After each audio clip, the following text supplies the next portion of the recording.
One of the most controversial topics that is being discussed today, besides maybe abortion or the legal drinking age, is probably the violence that comes from all the media in the world. This evolution has progressed through comics to music, all the way through movies and onto games finally. Although people believe that it comes from games, this violence, there has been no scientific evidence at all that supports this. If there is any, it's very minimal indeed. An example for how this has progressed throughout the years is the Twisted Sister case back in the 1980s.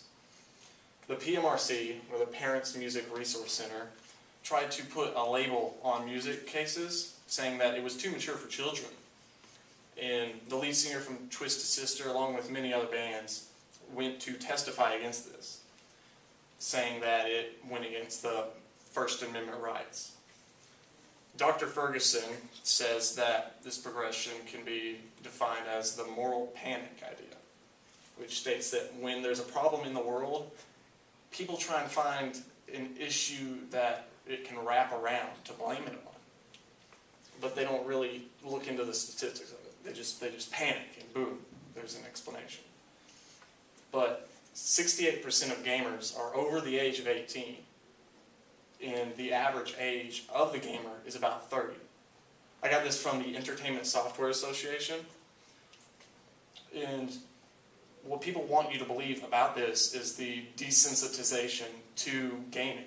They think that, oh, hey, there's so much violence in gaming that if you play it so much, you're going to think it's okay.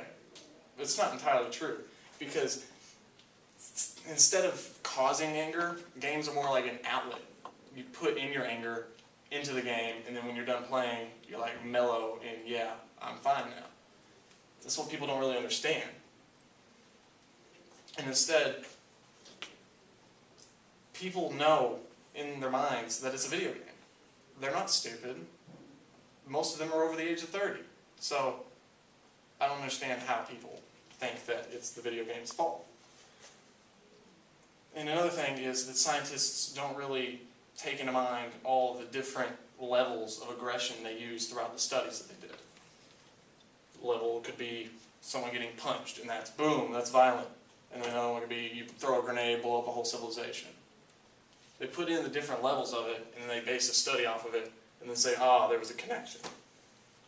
But to be honest, it's nearly impossible to connect the two. There's just too many other benefactors to violence.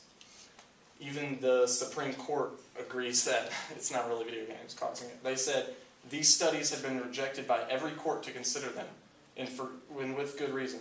They do not prove that violent video games cause minors to act aggressively. So basically, there's no proof at all. Little proof. It's too controversial of a topic. But in the right minds of the people, we know we can't blame it on the video games. It's not the video game's fault that kids act out the way they do. There's just way too many other benefactors. In 1953, William Gaines said, "What are we afraid of?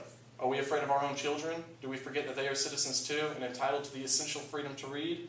Or do you think our children so evil, so vicious, so simple-minded that it takes but a comic story of murder to set them to murder, or robbery to set them to robbery?" Do we trust our children, America? Thank you.